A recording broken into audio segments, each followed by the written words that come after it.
Hey guys, how are you going? Let me know if I've remembered to turn on the microphone. It's showing with volume right here.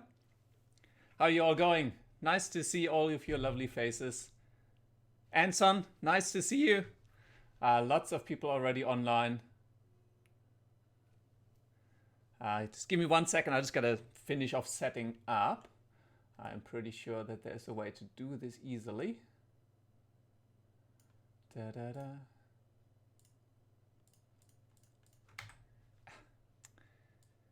I feel like by now I should be a little bit better at this, but it still takes a little to actually find all the right people.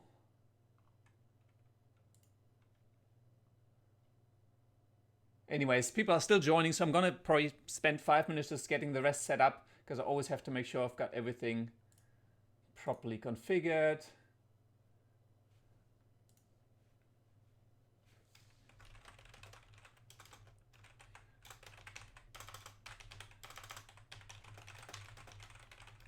So I'm just gonna tapple away a little bit, but hopefully do let me know if there's any technical issues. I think lots of people from India.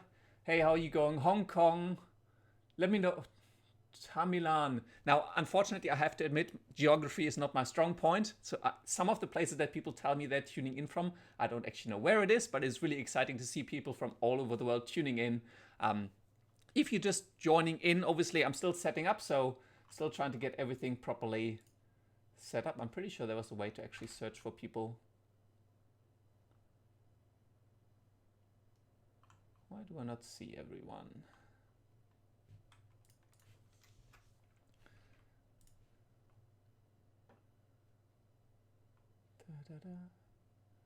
Why? I always feel YouTube could make this just a little bit easier, because I always find that I'm just not finding the people that I'm actually looking for sometimes. Is it a little bit too soft? How are people feeling? Is it a bit too quiet? Come on, just go away. Do you find it's loud enough? Do you want a bit more volume? I can probably put a bit more into it. Does that make it a little bit? Oklahoma, cool. Tamil Nadu, Bangladesh, Minnesota, ooh, Texas, a lot of Americans as well. I'm not actually quite sure what time it would be for you guys now. It seems like it should be pretty early for you as well. Why can I not find the people that I'm looking for? I literally cannot find.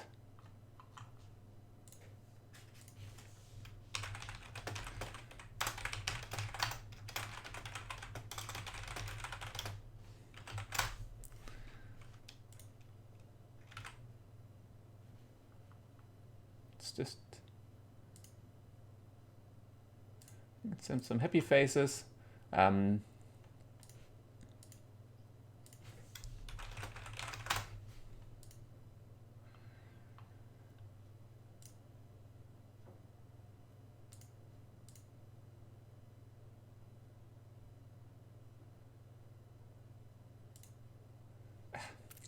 YouTube, please manage your interfaces a little bit nicer.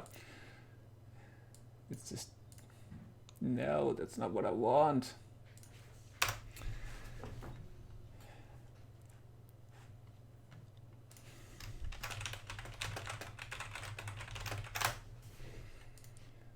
Okay, cool. Now let's finally get started. Ooh, I look younger today. I'm not sure what it is, but thank you. It might be a haircut that I got today, so thank you. Yeah, Australia, lots of people from Australia as well. Pretty cool to see you all here. So thank you very much all for tuning in. Yeah,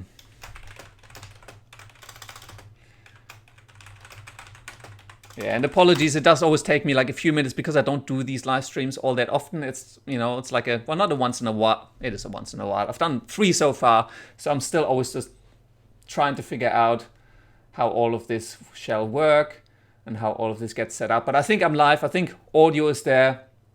And I think let's just jump into it. First off, before I start taking questions, there are a few things that I do want to mention. What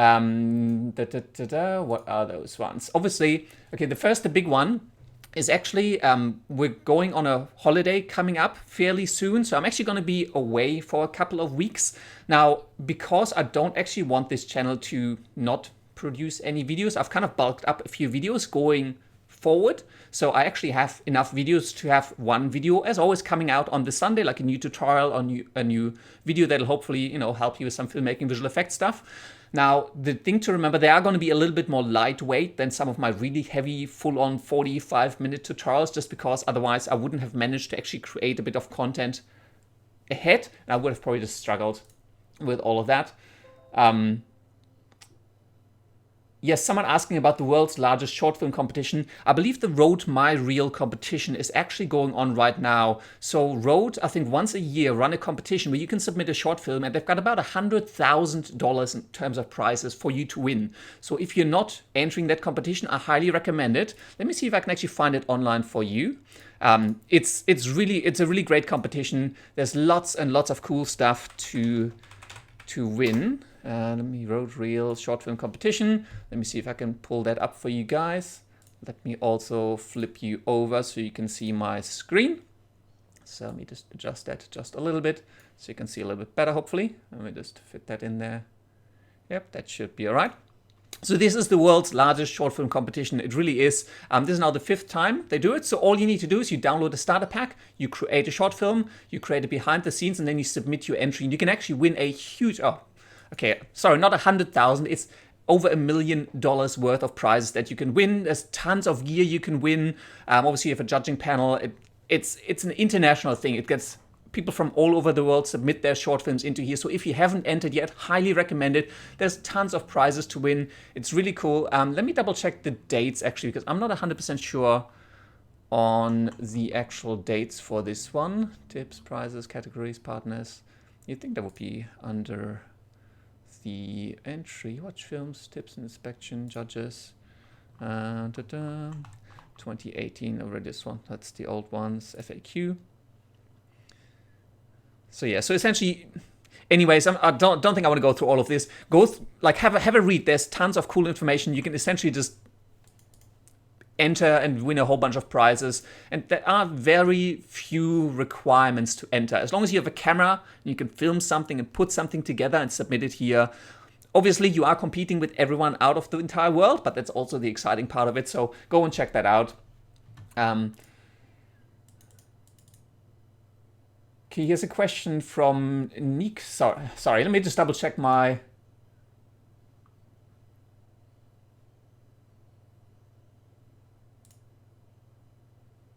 I think I received a super chat. I think so. I can't quite tell. So it's like 100 points from Hindi Effects. So thank you so much. I'm actually, so where did that go? I can see the bubble at the top. Do you have a, can I see? Ah, Raja says India. Hindi Effects. Thank you so much. Quite honestly, I think I've never deliberately enabled super chat. I think YouTube just does it by default. I've never used it before, so I think it's kind of a way to stand out within the chat because there's a lot of comments kind of going past. Okay, film. Hey Grant, how are you going? Thank you very much for joining. Okay, the end date for submission is July the 30th.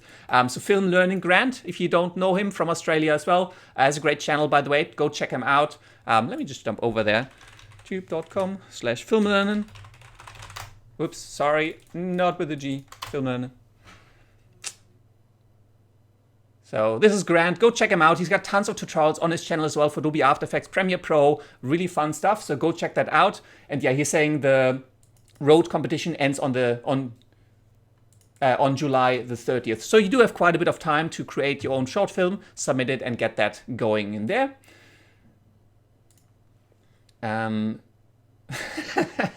Well, thank you. Yeah, I did get a haircut actually today just because we are going on leave fairly soon, and so I didn't want it to grow into a total bird's nest. So I kind of got it shortened down.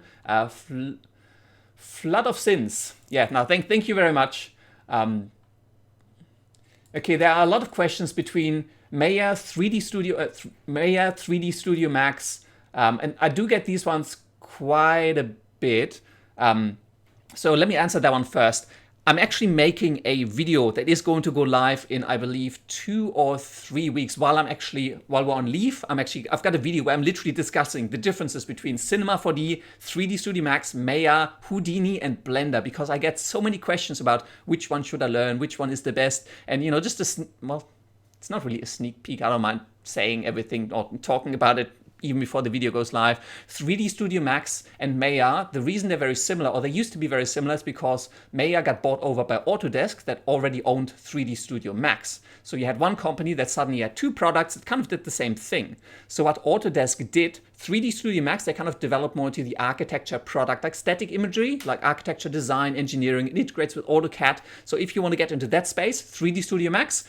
If you want to get into film, like Hollywood style film, that's where Maya shines, because it had a lot of animation capabilities. MLE is a scripting language. You can build a lot of tools, a lot of pipeline around Maya, and Maya is very popular in the industry. So that's kind of the rough difference between 3D Studio Max and Maya. And again, there's a video coming out on my channel in a couple of weeks that'll go into all of that in a bit more detail, and then compares that against Cinema 4D as well, and Houdini and Blender, just to give you an overview over what's available and what you may want to learn. Let me just quickly scrub through the comments, because I think a lot of other people have joined by now. And I just want to say hi to everyone if you're joining a little, well, not late. I think I'm always a bit slow getting started.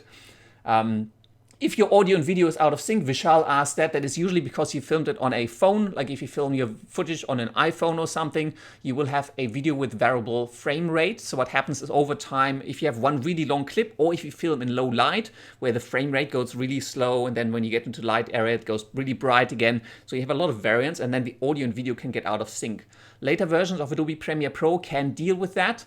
You can also convert your video with tools like Handbrake or Adobe Media Encoder to get around some of those issues. It's a bit fiddly. If you're shooting on an iPhone and you're having syncing issues with your audio and your video, the best tip is use an Apple tool to edit your videos, like iMovie or Final Cut, because they deal with that frame rate automatically.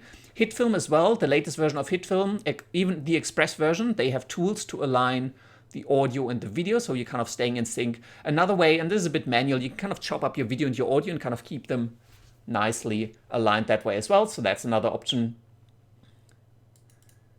Anson, yes, tutorials about Audition and making sound effects.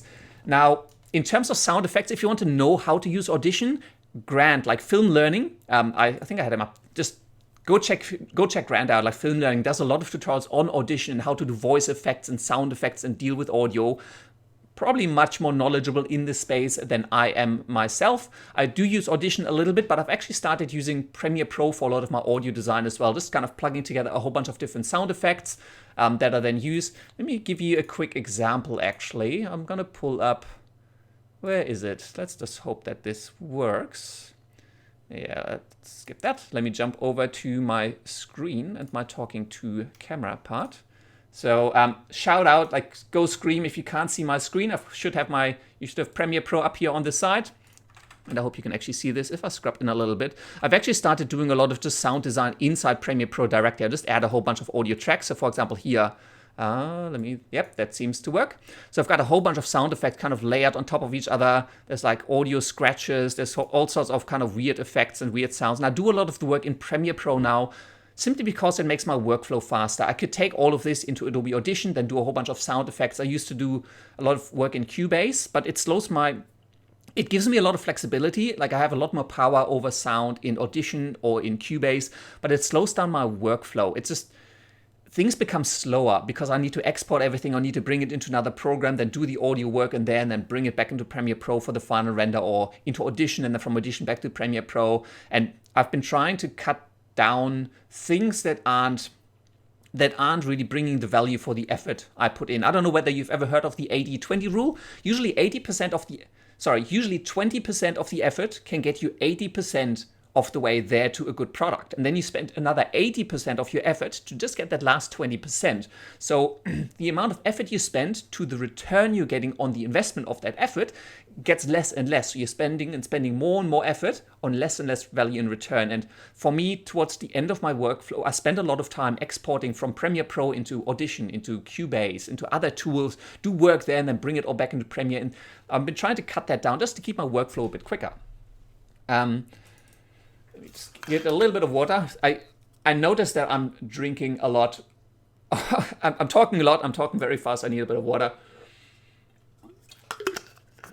Okay, Grant from Film Learning says as well, yep, he uses Premiere Pro as well for the sound layering. And it's actually really good because you can add, like, even in Premiere Pro, there's no real restriction. I've never tried. You can just keep adding audio tracks, as many as you want. I don't actually know whether there's a limit. I don't know whether they have the 64.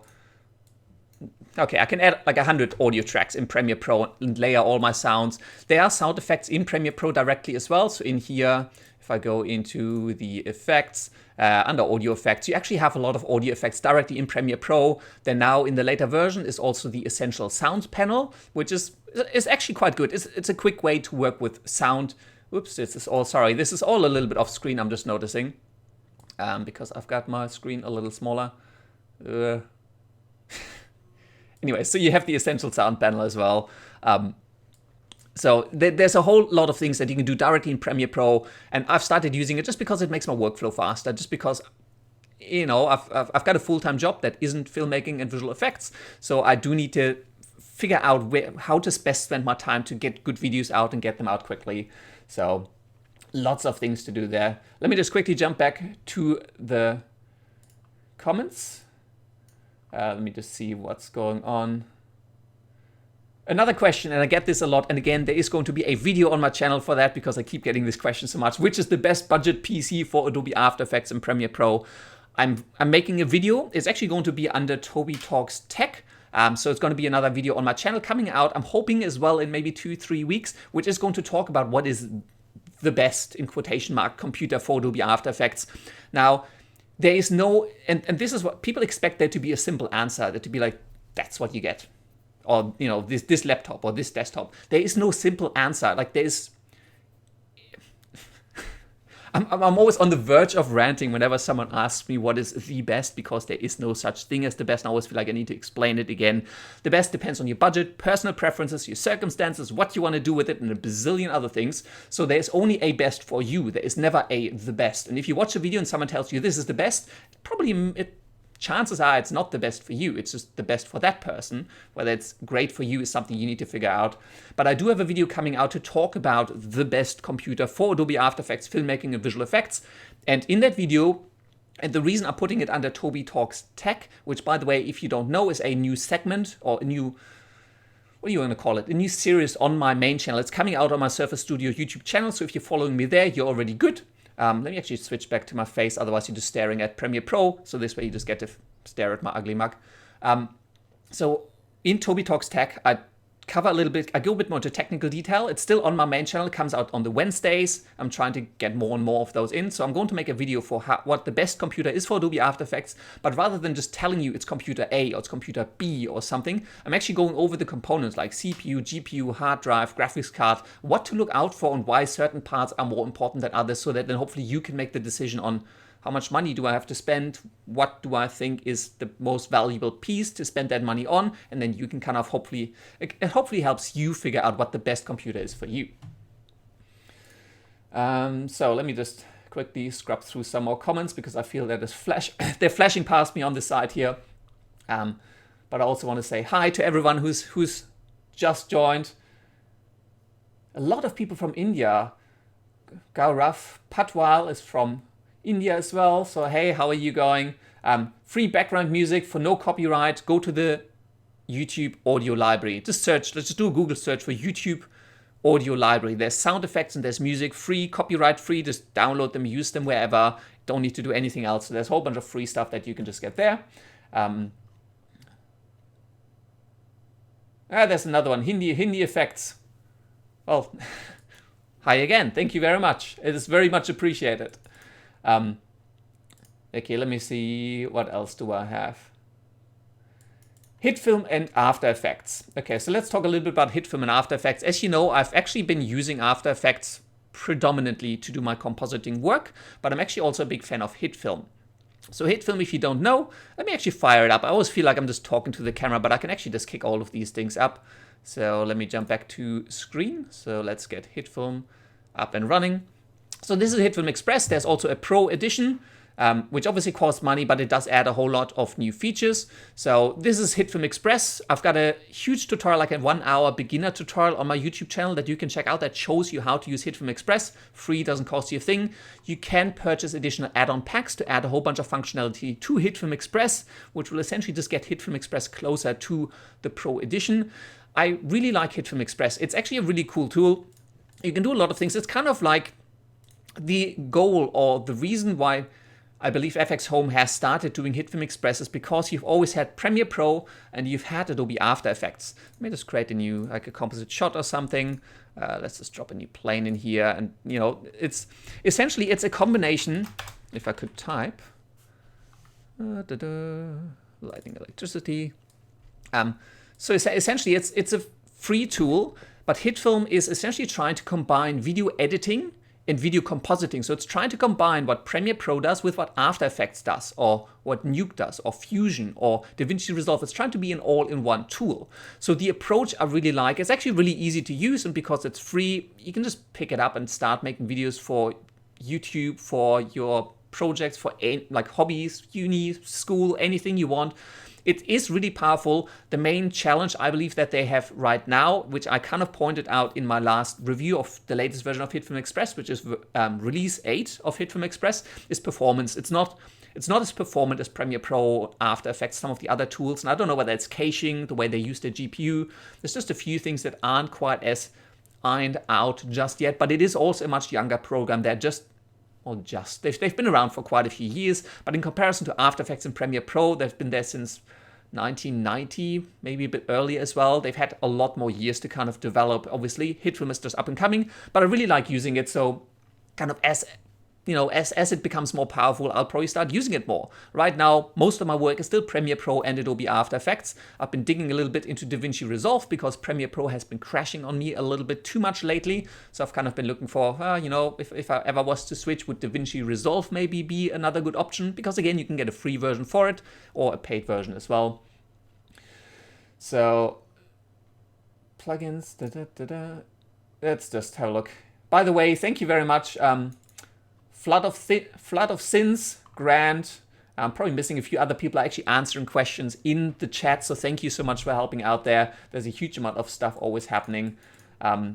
There's always, it's just flying past. It's always a bit of a challenge for me.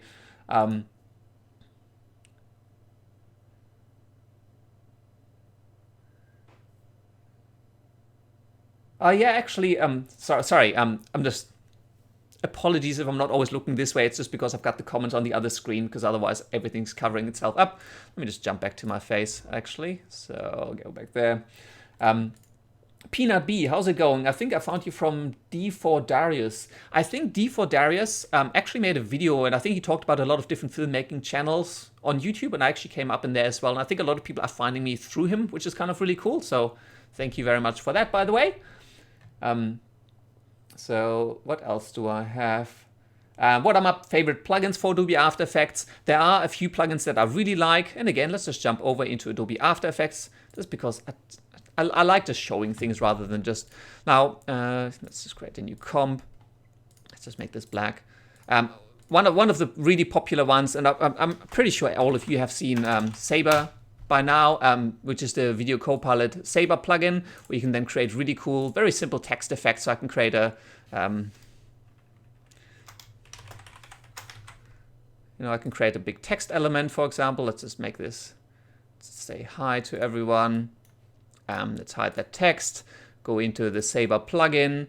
I can expand the core. By the way, if you want tutorials for these, just let me know. But there is already a really great one on the Video Copilot channel, like on the actual official Video Copilot channel, who are the guys who make this plugin. I can just change this to a text layer and then change this to, say, hi gang. Let's bring the size down a little bit. And there's tons of different like effects that you can apply to your text. So you can create a whole bunch of cool animations and other things. Let me just see if I can play this back.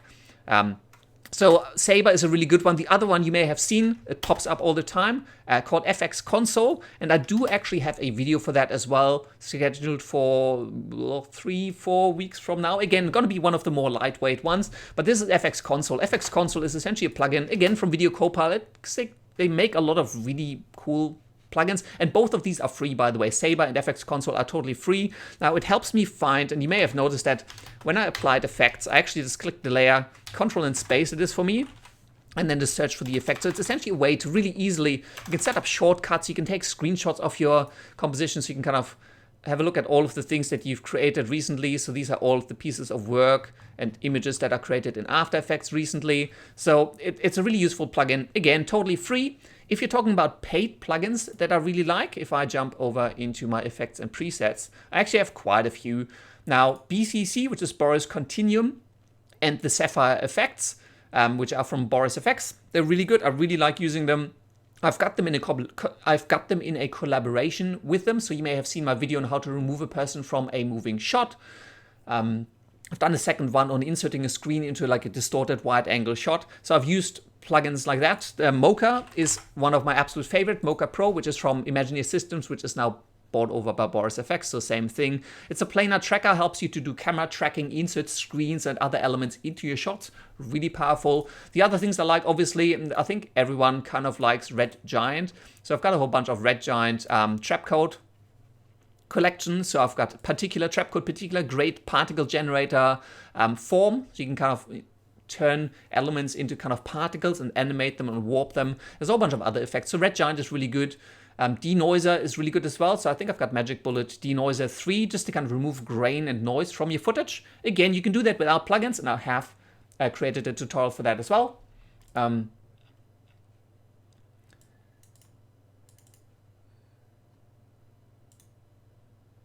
Okay, so we've got, sorry, let me see if I can, sorry, let me just have a quick look, trying to figure out what's going on here. Oh wow, Calcio Studios gave me $2.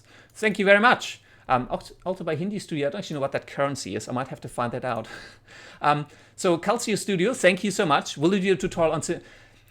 Apologies for the people I haven't responded to yet. I actually have... I'm now seeing the super chat. There's actually a... It's like a pop-up box. It shows me like people who've actually like submitted a super chat, which I think is actually a paid thing. I think you can actually pay and they kind of get highlighted. You get highlighted comments in here. So I've got one from Calcio Studio. Thank you very much, by the way, for the support. Will you do a tutorial on Cinema 4D? Now, unlikely, and the reason for that is I'm not a big user of Cinema 4D. I've used it a little bit in the past, and I do have some tutorials on my channel as well. Let me just again jump into YouTube. If I go, give me 1 second. I need to rearrange a few things. It's always a little bit of a mess when I do a live stream. But if I go into my video manager, let me just see if I can pull this out. So this is my video manager. If I search for Cinema 4D in here, let's just see what we get. Cinema 4D. So I've actually got a few tutorials for Cinema 4D on my channel. I've done like a roof crash, like a physics space destruction one that uses Cinema 4D. I've done one with the Cineware plugin, which is an integration layer between After Effects and Cinema 4D. So it kind of binds those two things together. Useful, but I think the challenge for me with the Cineware plugin is I find the workflow slow because it renders the layer directly in Adobe After Effects, but you still have to do the work in Cinema 4D, so I prefer much to go into a 3D program, render everything out in there, and then just bring it back into After Effects for the composite because it feels quicker, right? So other videos I've got a 3D destruction tutorial, which again uses Cinema 4D, so it's like a 3-parter that I've actually created. But I'm not a big user of Cinema 4D. If you followed my channel recently, I've actually switched over to Blender. Or not switched over, I've started getting into Blender. And the reason I have gotten into Blender, let me see if I can bring this up. So let me make this a little bit bigger. This is what Blender is like. And the funny thing is that Blender, when I first heard of Blender many years ago, it was it's an open source 3D program. And just saying that for a lot of people triggers an immediate, oh yeah, it's open source, it's gonna be really crummy, it's just gonna be horrible, right? However, Blender has actually gotten really good. It's actually, you can do a lot of really exciting things like this animated tentacle. Took me, if I had known, sorry, I keep bumping the microphone. If I had known what I was doing up front, like this was a learning exercise for me. It was actually figuring out how do I model a tentacle, how do I rig a tentacle, and how do I animate it. And I'm actually I'm using this in an upcoming visual effects tutorial. It's just one of the little skits with Walter, but I kind of needed like an anime, like a monster hidden in a shelf, and so I kind of built this in Blender. And it's really good. It's a great program. It's a great tool. I've started doing a beginner tutorial for Blender. I've got about seven tutorials now for Blender, like a beginner series. So if you want to get into Blender, highly recommend it. And the cool thing about Blender, and I've actually gotten super excited about this, right now there's a whole team that gotten pulled into Amsterdam, like the open source community, all of the people who are really devoted to the development of Blender are actually in Amsterdam right now. It's crowdfunded, so it's supported by the Blender Foundation, and but people crowdsourcing the whole thing. And they're essentially bringing the new version of Blender to life. And the new version of Blender looks mind-blowing. They have a real-time physically based rendering engine called Eevee, total UI overhaul, new tools, new interface. Everything is looking super amazing, and they're only halfway through that project. I think it's going to be about a 4-month project. They're about halfway through now. You can get daily builds of Blender because it's open source. You can do so much awesome things with it. And that actually leads me to a point that I totally forgot talking about in the first place. Okay. Flood of Sins, yes, already answering the questions. Yes, by the way, the road video contest is free to enter, doesn't cost you anything. You just need to actually submit a movie. Let me just get a bit of water because I feel I'm...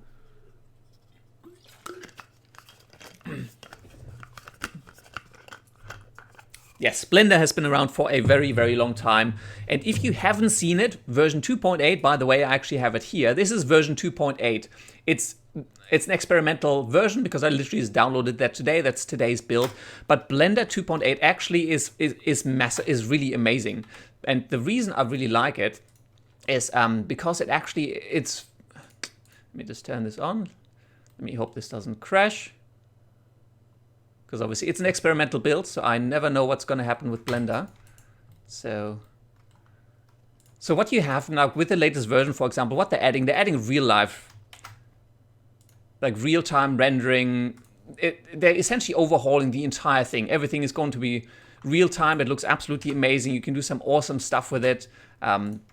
It's got full capabilities for animation, rigging, modeling, for all of the fancy stuff that you can do in Cinema 4D, 3D Studio Max. So you can do crumbling, destructions, physics, fluid simulation, cloth simulation. You can do volumetrics, so you can do smoke and fire and fog and all of those sorts of effects. And I do want to get to them in a little bit. Well, in a little bit, as in I'm building the whole reason for me to build a Blender beginner tutorial series is so that I've got the basics covered, and then we can talk about some of the more advanced stuff and actually use it for 3D effects, for actual visual effects. And for me, if I go back to this tentacle, the reason I built this tentacle in Blender, it's a 3D object, right? But obviously I'm actually using that for a visual effect. So let me just quickly go down. So this is essentially just a single tentacle. What I've done then, let me just jump over. I've essentially built these 3 tentacles, and that's all built in Blender. So I've essentially just have these 3 tentacles kind of just groping forward. And what I've done with this, and you're going to see that in an upcoming video, but since you're already all live, I may as well give you a little bit of a sneak peek. If I go into camera view, I'm compositing these tentacles into a shot with Walter. So what actually happens is these tentacles kind of come out of the shelf on the side, and it's all done in 3D. It's all done in Blender, so you kind of got these 3 tentacles coming out right there. And in principle, this is exactly how Hollywood movie visual effects are made. This is how all Avenger visual effects are made. Obviously not using Blender, they're probably using Maya and Houdini most likely, maybe Cinema 4D for some of the title animations. But the principle is exactly the same. You essentially build all of these elements in 3D, you animate them in 3D, then you match them to your camera. Right now, this is really easy because this is a static shot. The camera doesn't actually move in this particular one. But then you're compositing those 3D elements into your footage. So you're kind of getting the 3D elements aligned and matched up with that real-life footage, and then you composite them all together. And this is exactly where After Effects then comes in, or if you want to work in the industry, probably Nuke or Fusion, to blend everything together. And let me jump over into After Effects as well. Let me just close that out. Let me double check. Yep, I've still got my screen up. So if I now actually go into this thing here, so essentially what I've done, let me see if I can zoom out just a little bit, just so it plays back a little bit quicker. I hope you can see that. Let me see if I can render that out. It's going to slow down a bit. But essentially, I've got this Kraken arm now coming out kind of out of the side there, out of the shelf. So I've integrated my 3D elements into my shot. Obviously, I've added a whole bunch of other things. I've got, what do I have? I have reflections. I've got a little bit of a bottom fix. What else did I add? I added a shadow for the tentacles, a little bit of color grading, although that's probably, I don't know which one I went with in the end.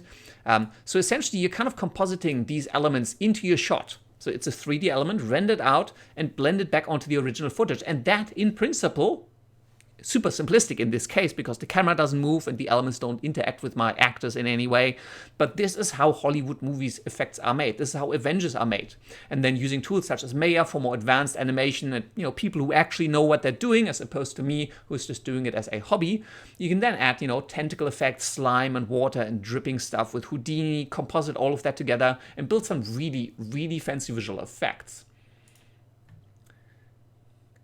It's called Calico Studio, like the breed of cats. Ah, okay, Calico. Sorry about that. It's always, it is Calico Studios. Okay, cool. Sorry about that. It's always, names are hard for me, especially when I'm reading them online somewhere. So hopefully that answered the question from Sumita Bhattarat. I always apologize for slaughtering people's names online. It's just so hard. I read them, but I'm like, I don't know how to pronounce this. So that's essentially how CGI like Marvel are made. It's essentially 3D elements rendered out, composited into your footage, and then you have to color match them, make them just the same level of blurry, add some noise to it, motion blur, match them with the camera movement, all of that jazz. Can get really, really complicated, which is why Hollywood movies consume millions of dollars of budgets and have huge teams. Individual shots are literally shipped off to separate studios to do and build up. So there's a whole bunch of stuff to be done there. Bob THP is asking, is there a chance you will also do more live streams? If people are enjoying these, if people are finding that there's value in me doing live streams, given that they tend to be a little bit random because I jump from different questions to different topics to different things that I also want to cover. If I find that people want more live streams, and by the way, let me jump back to my face. At the bottom of the screen, let me see, right down there is all my socials, by the way. So it's YouTube, Facebook, Twitter, Instagram. You can also find me on Patreon. If I get lots of messages from people telling me, hey, do more live streams, we want more live streams, sure. It's more, a lot of the things I do, a lot of the videos I create, I actually in response to people. Like if hundreds of people were suddenly asking me about one specific tutorial to make, I'm like, oh, wow, lots of people want it, so I'll make it. It's more, a lot of the time, the requests are very individual. Like I get a lot of people, but everyone wants something different. And then I just don't know what to do because I have a huge working list. I've got by the way, actually, you know, I'm just going to show you just because I think it might actually be quite interesting. Let me jump back to my, let me see if I can get this up. Because people always ask me, you know, oh, where's my request? I asked for this 3 times already, and you know, you still haven't made that video that I've just wanted so much. Let me just quickly show you 1 or 2 things. Let me see if I can get this up. So let's hop over to my screen. This is Trello. Trello is a task management system. I've been using that quite a bit actually. I may make this a little bit bigger. Now, I haven't used this in a while. I haven't touched on this in a little while, but this essentially are all of the requests that I've gotten. And they're huge. They're long lists of stuff. I'm trying to categorize them, figure out what do people want, what seems valuable, what do more people want. I kind of add to it.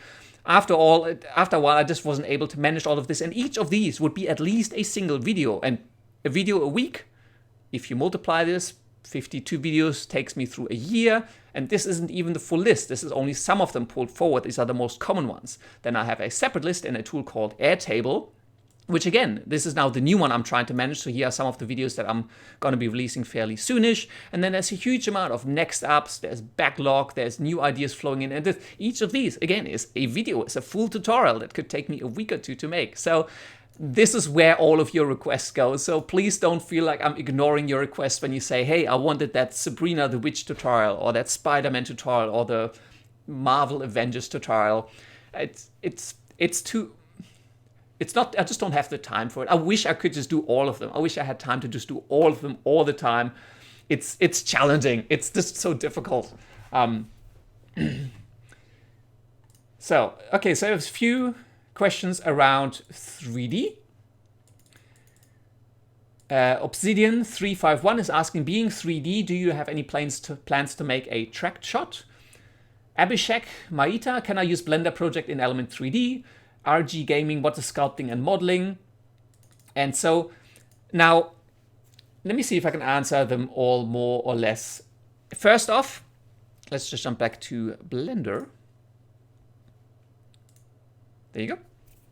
First off, yes, right now this obviously, or well, actually, even if I go to After Effects, this obviously is a very simple shot, right? There's no camera movement. There's nothing specific in it. However, obviously, I want to make visual effects where you have moving footage, where you have a tracked shot, where you may have a kraken in a moving shot, or, you know, may not everything be a kraken, but, you know, you can insert Pokemon into your footage, or 3D particle effects, like really intricate particle effects, destructions, fluids, all of that. You can track that into a moving live action shot. And that is definitely where I'm going with all of this. This is why I've started doing the Blender tutorials. This is why I'm trying to figure out how am I going to make all of this fit together. But I do want to move into the more advanced visual effects, because in terms of all of the basic stuff for After Effects, I've got about 200 and something videos on my YouTube channel all up. Probably about 150 of those are After Effects tutorials. So I'm feeling I've covered After Effects. I've talked about all of the basics.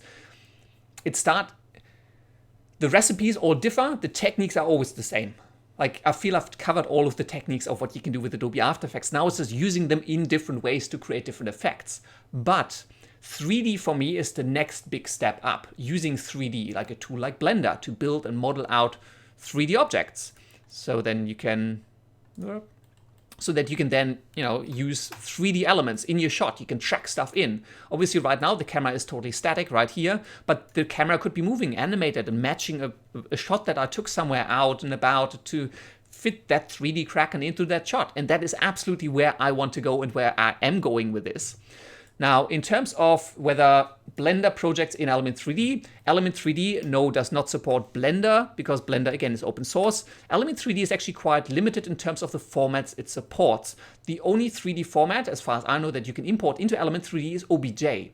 Now, you can export Blender files as OBJ. So I could go in here, you can go, I believe it's export, and I can export this as an OBJ sequence, right? And then I could bring it into Element 3D and render it out in Element 3D. The main reason why I actually prefer this workflow here, and if you look at these tentacles, so this is the tentacle layer. I've rendered this out. The reason I've rendered this out quite deliberately is because even though I could use Element 3D and put the tentacles in there, because then in After Effects it still has to render that full 3D model. It slows After Effects down because it still needs to render all of that detail. And if you have a very high poly model, like rendering these tentacles out probably took about, I'd say, about half an hour or so. I even disabled motion blur on it, and I'm adding motion blur back in After Effects because it was just making the rendering so slow. And so, yes, you can bring 3D elements into Element 3D. Depends on what format. You may struggle with some of the textures because OBJ doesn't actually carry texture information. You then need the MTL, the material files, for that to come in as well. But so that's why I personally like to render them out. It makes the workflow better once you just go into the compositing part. I don't have to manage too many things at once. I can just focus on how do I make this rendered out 3D layer now fit really nicely into the shot. So that's kind of the main thing for that. What is sculpting and modeling? Now, if I bring up, where do I have it? Again, let me just very quickly jump over, because otherwise I feel it's just always a little bit of a mess. Actually, what I might do, give me 1 second, because it's confusing, because obviously I'm logged into my YouTube channel, but that then also means that what I'm showing you is kind of like, I want to show you what this would look like for you guys, just because it'll be easier to find. So let me just jump back here. So if you come to my YouTube channel, so this is now just a new session, a new browser. Obviously, I'm not logged in on this one. So this is just youtube.com Surface Studio. If you go to playlists, so let's jump into playlists. Let me see if I can find, I've got this Blender beginner tutorial series right here. And this series actually covers modeling in Blender. So it's got, let's just kill this off. So you've got Blender for absolute beginners, modeling, materials, animation, rendering, texturing, and animating, like rigging. I've covered all of those in this series. So you can go in here and learn about modeling and how modeling works in Blender. It's essentially, it's really easy. If I go, you know what, I'm just gonna risk it. So this is obviously Blender 2.8. This is not the current version. But essentially, in modeling, the whole point of modeling is if I, for example, you essentially, you're building your 3D model, right? So if let's just subdivide that. Maybe I'll subdivide that one more time. Let's just do something really weird. Select a few of these, extrude them out. Maybe I'll scale them up a little bit as well. So this is modeling, right? I'm essentially just taking a 3D object. Let me just delete all of the noise. Don't need those, don't need those. So I've now created a model. And I did this by moving the polygons, by modeling, right? Now, in terms of sculpting, what I can actually do, rather than going in here and modifying the geometry specifically, and I don't know whether this is going to crash because I am using Blender 2.8. If I go to the modifiers and add something called a multi-resolution, I can essentially start sculpting this out. So I can, whoops, this is kind of a bit blobified now, but that's just due to the way the mesh worked. And now if I go into sculpt mode, does sculpting not work yet? Maybe sculpting doesn't work in this build. Let's just go over into Blender 2.9 because I know this is gonna work. So there's a cube here. I'm just gonna add a multi-resolution, subdivide that a couple of times as I can come in here. Let's change over to sculpt mode. And sculpting, like for example, if you use tools like ZBrush, they're essentially sculpting tools. You're essentially painting deformations on your mesh. So actually what I should probably do, let me just quickly jump back out and change the shading. Where is it? Shading smooth. So let me see if I can find that shading. Display. I'll leave it for now. So essentially you've got a whole bunch of tools here. And essentially what this allows you is essentially to modify, I've got mirror on as well, that's why. So you can essentially paint distortions on. I do still plan to make a tutorial for how this works as well. So you kind of, this is sculpting, right? I'm not actually, let me make this bigger, maybe a bit firmer as well. So I'm kind of painting this mesh. I'm kind of painting the deformations on. And this is sculpting because I'm no longer going in and modifying all the vertices and pixel data. I'm literally just painting it. It's like you got a blob of clay and you're kind of just sculpting it out. So, Martin, can you make a tutorial on how to add objects that are made in Blender to our footage in After Effects? Yes, that is exactly what I've just mentioned as where I want to go with this. So the whole point of doing more Blender stuff is to show you how to make elements in Blender, animate them in Blender, and then match them up with your real life footage. And again, this is a static shot, the camera doesn't move, but I will make tutorials on how to do that with a moving camera as well. Obviously, it does take a little time of planning and editing these things and recording them. So it might still take a little bit for these tutorials to come out, but that is exactly where I'm going. And that's exactly why on my YouTube channel, you already have a Blender Tutorials Beginner series, because once I've covered all the basics, and I can assume that you all know them, I can go into the advanced stuff, and we can do the cool stuff with Adobe After Effects and 3D. I just wanted to cover the basics first, because if I jumped suddenly into the middle of Blender, and we're talking about inverse kinematics and rigging and, you know, instancing your objects and proxying them and using 3D camera tracking, I think it's going to be too full on, and people are going to ask me, how do I do this? Like, why? Don't even know how to use Blender. So I wanted to cover all the basics first, so that then I can cover how to use Blender as a tool for visual effects. So I hope that makes it clear and makes sense on where I'm trying to go with this. But that's why Blender. That's why I'm trying to get into Blender in the first place. Tricore Digital White. You are in Blender. Could you show us how to render out a ground burst to use in After Effects, please? And thank you. Probably not in this live stream, because that would be a tutorial all by itself. And again, things like that, it's essentially physics and destructions in Blender. It's on my list of tutorials, in that huge list that I just showed you before. So it's one of the many things in there, and I will get around to it. And then you can render out 3D destruction elements and use them in After Effects or match them into your footage. So again, all of that is going to come. That's why I'm doing Blender.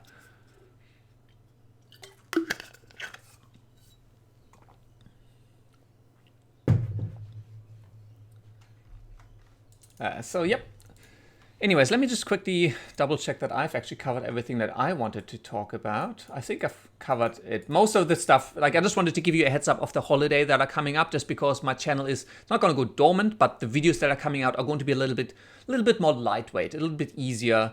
Hopefully they're still all going to be useful. As I said, there will be one on 3ds Max Cinema 4D Maya versus Houdini versus Blender, and which one to choose or which one might be best for you. And I have another one coming out that will talk about what the best computer is for Adobe After Effects and filmmaking, which again is going to go into all of the technical detail of what to look out for your CPU, your GPU, your RAM, and your hard drives, and some of the considerations there.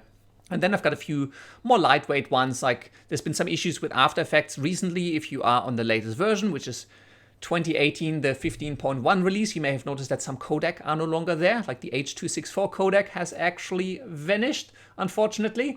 It's no longer,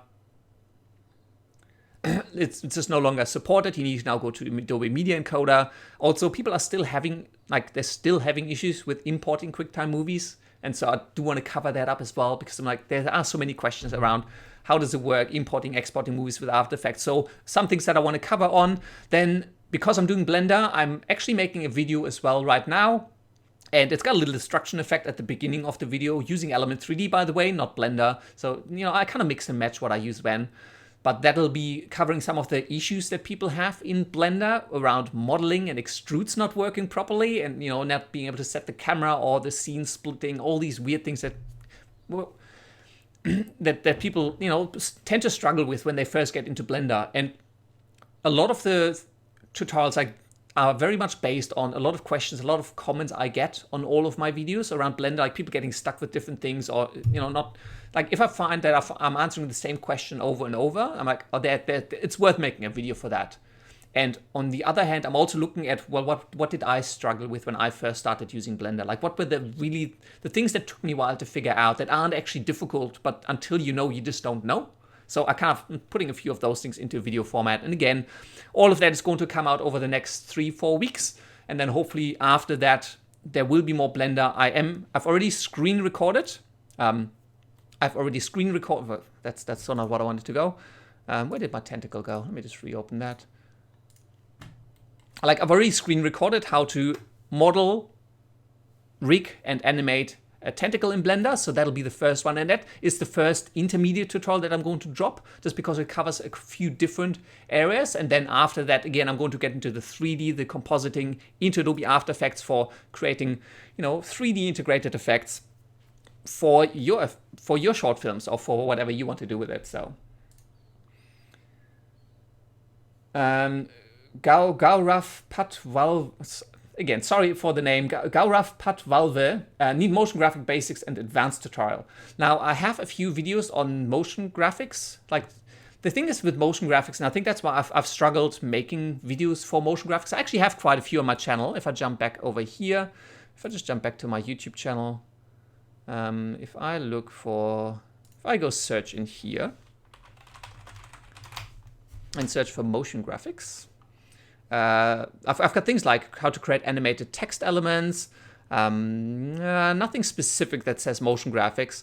I do still want to touch on a few things for motion graphics, but motion graphics and titles, the reason I struggle with them, or when not with making them, but with making tutorials for them, is because they're highly subjective. It depends so much on how to make motion graphics. It's hard to cover that in a tutorial because it's such a broad topic area. Like, what type of motion graphics? Are you making text effects? Does it need to swing, spin, 2D graphics, repeating patterns, particle? It's a huge space. It's very difficult to make one video that covers them all. So I do have a few ones. I've got create animated text, but even if you go through the basics of Adobe After Effects, like animating things, like how do I animate text particles? I believe I have a few particle effect tutorials on my channel as well, like particle VFX or fairy glitter, creating sparks, fireworks. I do have quite a few that kind of help with that. I don't have one specifically, and it is one of the things on my list. I just haven't figured out how to address it yet, just because it's just not, there is no simple way to make the motion graphics tutorial that just covers everything. I'll make a motion graphics tutorial, and then on that tutorial, I get everyone asking me, it's like, oh, but what about this motion graphic? I wanted a different one, because it's not, it's such a broad area, and it's really hard. It's kind of like shooting in the dark. I just don't know which part to attack first, but one of the many things on my list. Make a 3D Walter, Obsidian 351. That would be cool. Quite frankly, if I tried to model a 3D Walter in Blender, it'd probably come out looking like this. Like, I'm not a 3D artist. I'm not a 3D animator. I'm bad enough as it is modeling basic things. Like this tentacle actually took me a while. It's like a model, but it's got a bit of sculpting in it. So you kind of got a bit of an organic side. Let me just hide the armature for a second. So you kind of like a bit of ridges, kind of like muscles underneath the tissue for the tentacle. This took me really long to model and figure out how do I model this thing. Just because I'm not a 3D artist, I'm not a 3D animator, and I struggle with these things. You don't want to see me try to model a human being. It's just going to turn out absolutely horrible. It's just probably going to be an unintentional alien or an unintentional monster, just because it's going to be awful. But there will be more modeling tutorials. There will be some on sculpting as well, and some of the new tools, especially with Blender 2.8 coming out. There will be some of the new stuff in there as well. So there will be more Blender tutorials. I can absolutely guarantee that.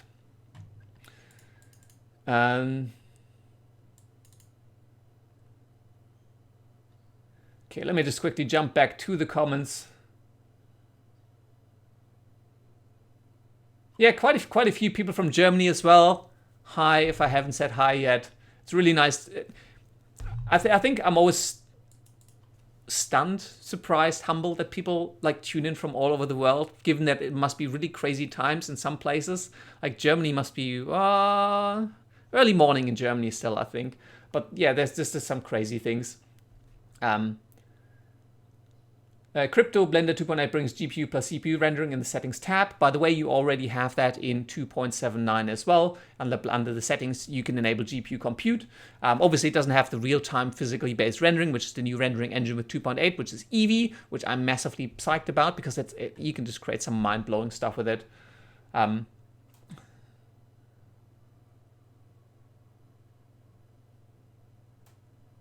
So yes, Rick Yeager, thank you for the Blender tutorials. Just started learning. I'm just really enjoying Blender. It's so fun. And now with the Code Quest going on, which is that development project running in Amsterdam right now to get Blender up to version 2.8 and some of the fantastic stuff that's going to happen with it.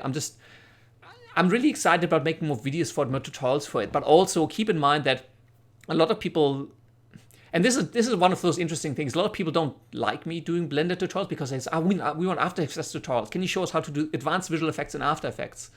And I'm like, yeah, but After Effects is just for compositing. You still need to create those elements. You still need to create your monsters and your 3D pieces and your Pokemon or whatever you want to insert. And you can't do that in After Effects. You need to use a 3D program.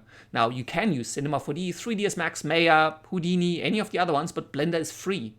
And it's really good. Like, it's not the same thing it was 15 years ago when it was really, quite a step behind 3D Studio Max and Maya. Like, it's picked up so much. You can do almost anything with Blender these days. Now, the only things that you can't do in Blender, but you also can't do them in 3D Studio Max and Maya and Cinema 4D are procedural effects, like procedural things, which is where Houdini comes in. Houdini is a procedural 3D program. So Blender can't do that, but neither can 3D Studio Max, Cinema 4D, or Maya. So that's why Houdini's turned into such a huge player in the market to begin with. But as I said, and I think I mentioned this in my last live stream as well, I'm kind of winding back on the Houdini tutorials, and I will do more Blender. Just because Blender is easier to get into, you can create some awesome effects, and Houdini is really massively complex and really complicated, and I think it's a very, very few people who actually appreciate my Houdini tutorials. Most people will be just like, it's just not interested, it's just too complex. So Blender is going to come up big on my channel going forward. I hope you are excited about that rather than hating it, because I'm actually really excited about it. So there'll be some more Noah Wolf's creations. Hey, Big T, what's up? Hey, it's like the fonts. How can I use Blender? AKS, I have a Blender tutorial series on my channel. Go check that out. That's how you can use Blender. Now let me jump over to Edge. If I go Blender, and actually I don't even need to do that. Like, just come to my YouTube channel, go into playlists, and there's a Blender tutorial series right there.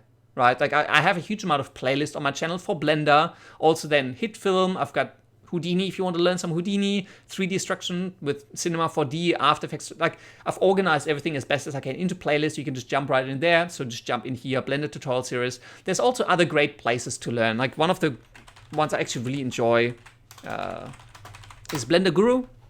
Also Brisbane-based tutorials really cool stuff. A lot of tutorials, a lot of videos. He's done some interviews lately as well with the guys behind Blender. So he's done a lot of tutorials on how to use Blender. So check him out as well. They're just fun to watch and they're well done. So they're absolutely to be recommended as well.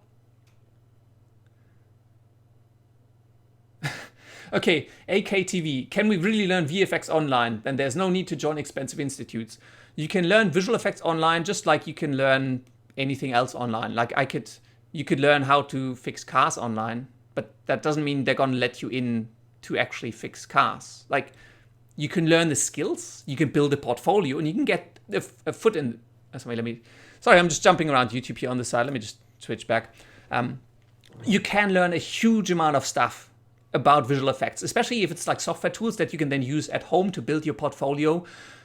But you need to have solid skills, right? And anything you learn online, even if it's Udemy or any other online institute, it's not the same as getting an actual accreditation, like accreditation. I don't know which one it is. It's not the same as going to a uni. Now, I'm not saying go to a uni. It depends, right? But you can't say, oh, I don't need to go to uni anymore because I can just learn online. It's not the same thing. If you go to an employer and say, oh, but I watched 200 YouTube videos, they're like, yeah, maybe not. Make a portfolio. Like if you want to get into visual effects filmmaking as a career path, make a portfolio. That is the best thing you can do. Because even in uni, like if you go through uni to learn filmmaking and visual effects, in the end you build a portfolio, like with your projects, with animations, renders, with, you know, films you've worked on, like to showcase your skills, your talent. And then that is usually what you use to apply for jobs. Plus, you know, saying, hey, I went to this uni and I've got all this theoretical knowledge. But there's more than just watching some YouTube videos and saying, hey, I've learned it all online. You need to show your skill. You need to demonstrate that you know your stuff. And if you build a great portfolio, like a website, or put all of your short film projects on your YouTube channel, or Blender render, or any other on DeviantArt, share your artwork, create stuff online and build that up as a portfolio so that you can use that to apply and actually get a job. But just learning online is not the same as actually going through a course or an institution. It doesn't replace it, it's different. In visual effects filmmaking, it may work depending on the studio you're going for, but also on the skill you have, right? If you've got no portfolio, you did not go to a uni, you've just watched 200 YouTube videos, it's not going to get you into the industry. Whereas if you maybe you didn't go to uni, but you've got an amazing portfolio, like whoever you're applying to is popping that portfolio open and it's like all these amazing 3D renders and animations and destruction effects and all these cool stuff that you've done, they'd be interested. Like I genuinely think they'd be interested. But just be aware, you know, learning online is one thing, going to uni is another. They teach very different things. Because online you may learn the skill, but the main thing that uni really teaches you is learning how to learn. Like you learn the theory, the background of how do I absorb knowledge, how do I build these things, how do they logically connect. Online, everything is very bite-sized, especially with the short attention span that people have these days, so it's not quite the same thing. AKTV, are you a professional VFX artist? No, I am not. I keep saying this. I have a full-time job that has absolutely nothing to do with filmmaking visual effects. I work in the IT industry, and I do this because I love it. I created my YouTube channel because I love filmmaking, I love visual effects. I got into Adobe After Effects and I figured, why don't I show other people how to do this? Because it's fun to do it, it's fun to share it, it's fun to have this community going now. So I'm not doing this professionally, I don't even take on freelancing projects because I wouldn't have time to run Surface Studio otherwise. I just do it because I love it, and that's why I want to keep sharing, and that's why I'm really excited about Blender and all the new stuff, because it doesn't actually cost any money and you can create awesome stuff with it. And I'm noticing I'm waving my hand like a madman. So, but yes. There's a lot of German now coming up on the Slack channel.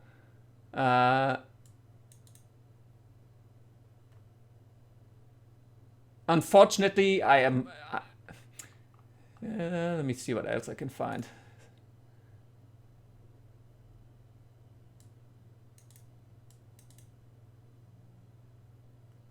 Okay, there's quite.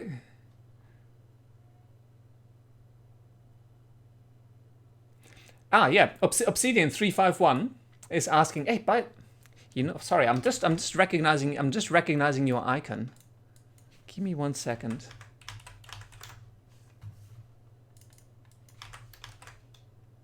Ha! Okay, sorry, I'm literally just realizing this, Obsidian 351. You actually won one of my early competitions. I remember that. I remember that. Yeah, my 100,000 subscriber competition. I believe you actually won that one. That was, oh my god, that's so long ago. Anyways, yes, you can make a dub in German, by the way. And the way this works now, for me personally, the reason I don't dub my own videos is just because it takes time. It takes a long time to, because I talk so much, right? I talk for like 40 minutes, 45 minutes. But by the way, you can literally submit community contributions. You can go onto my YouTube videos and you can say, hey, I want to submit a translation to this, and submit a translation. And you can literally script this up, create the VO script, submit it. I will see it, and I can then say, hey, this looks good enough. If it's good enough, I'll approve it. And I've got some people translating me to Russian. I've had some people going to Spanish. So I have quite a few videos translated into different languages. So feel free to submit translations to my videos.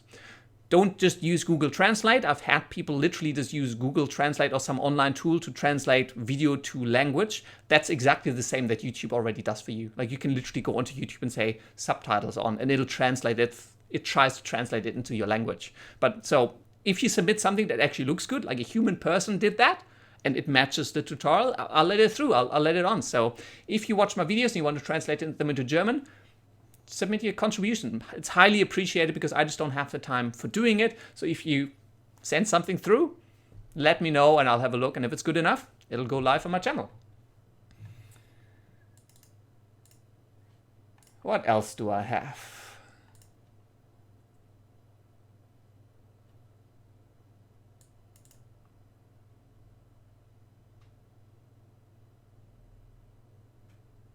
Silhouette Swapnil Patel asks, can you make silhouette roto tutorials? Now, I have tutorials on my channel for using Mocha, and that essentially, I've got an advanced one as well. Let me see if I can dig this up. Let me just jump back to my screen. If I go to my videos, I'm pretty sure I have a rotoscoping one that will do exactly what you want.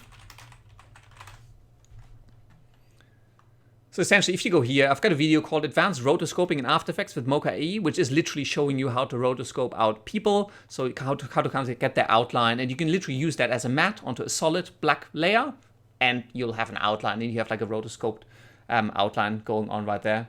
So that's pretty straightforward. Hopefully that's really all you need. But yeah, I've got tutorials on rotoscoping already on my channel. You can just, and this is kind of where, oh, Tricore Digital, thank you very much. I'm hoping that it is a good tutorial, but it's really nice to hear, so thank you very much. But yeah, like this is where I'm saying I feel I've covered all the techniques in After Effects. Like I've gone through almost anything you can do in After Effects. I haven't covered all effects, but it's the same thing. It's just cooking different recipes with the same tools. And so after about 150 tutorials on After Effects, now there will still be After Effects tutorials, obviously, but I think I'm really keen on getting into the 3D and putting that into videos, making some short films as well with it. I haven't done short films in a long time. I really miss it, but they take a long time. Like the typical short films that we do take like a month and a half of literally full time just working on that. So it's a lot of work, but I really miss it. Once I get more comfortable with 3D and I've got some tutorials on my channel, definitely there's going to be more stuff coming. But again, I do make more tutorials for After Effects, Premiere Pro, HitFilm, and now obviously Blender as well. Okay, let's see if we have... Actually, you know what? I'm just noting we're already past 4 o'clock. I might give it 5 more minutes, and then I think I might actually slowly... My voice is just starting to go. Starting to develop a really sexy gravel voice. Devadev, can you please tell me the difference between Blender Render and Cycles Render? Devadev, if you watch, check out my beginner tutorial series for Blender. I'm mentioning it, I believe, in the very first tutorial. I think the very first one does touch on it. Blender Render is the old engine. It got replaced quite a few years ago by the Cycles rendering engine, which is much more powerful. It uses node-based material system. It's much more useful. So go use Cycles rendering engine unless you just want to create some previous kind of trial and error little things, or you just want to model something and you don't need Cycles. But if you're looking to actually render stuff out and use it in visual effects or for film projects, go with the Cycles rendering engine. Crypto, thank you very much. Yep, that's exactly right. Blender Render is not physically based lighting. It's actually it's a very simple rendering engine. And yes, I'm imagining Crypto, you're pretty up to date with what's going on with 2.8 as well, because yes, Blender Render will die. You'll get other things. So if you actually, let me just jump into that very shortly. So this is Blender 2.8. And so in here, it's now under here. So I have cycles, workbench rendering. Actually, can I get this better shaded? Don't think I can at the moment. I've got clay rendering. And obviously you've got Eevee, which is your real-time physically based rendering engine. Actually, I might just apply material to this anyway, because that's looking a bit flat. Principled BSDF. Let's just add a few fancy things to this, make this look a little bit more interesting. But yeah, so this is essentially... I'm finding I'm stuck somewhere. But yeah, obviously it's still a very experimental build. Just remove the modifier. Don't really want it. Let's duplicate that one. Let's make another red one. So it's just you can create a lot of really cool stuff with Blender, obviously. So it's actually looking quite nice. And yeah, it's just an exciting program, right? Like, you can do so much cool stuff. Blender 2.8 is going to be absolutely amazing. I'm so excited about it, and there's going to be so many tutorials for Blender. But again, with Blender, with 3D, the reason for 3D is it's a great extension of making visual effects, and then integrating those 3D elements back into your footage is really where I want to go. Flood of Sins, have you used motion capture bodysuits? No, I have not. That would be kind of cool. I've seen them, obviously, in the behind-the-scenes stuff for films and everything else. So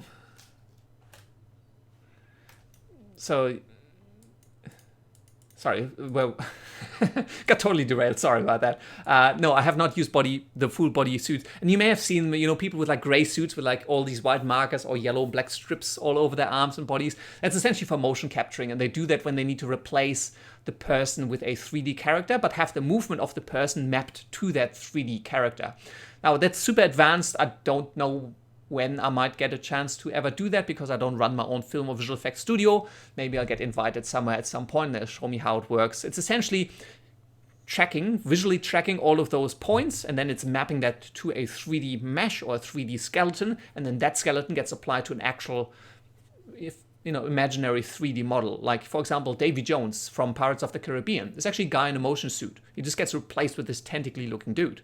Or Beauty and the Beast was even funnier. If you check out the behind the scenes for Beauty and the Beast, it's this really tall guy on like stilts that bend backwards for the legs, and he's kind of just walking really awkwardly, but they've essentially motion captured him and then replaced him with the Beast, with the 3D character that essentially his movements are translating into the 3D world. They used it for Avatar a whole lot, so it's really powerful, but you need all the equipment, you need the setup, you need a studio set with all the cameras to do the tracking, the mapping to 3D. You kind of need a team for that. I don't see that really being terribly practical for, like a one-person venture, really. Crypto, vielen Dank, freut mich. Thank you very much.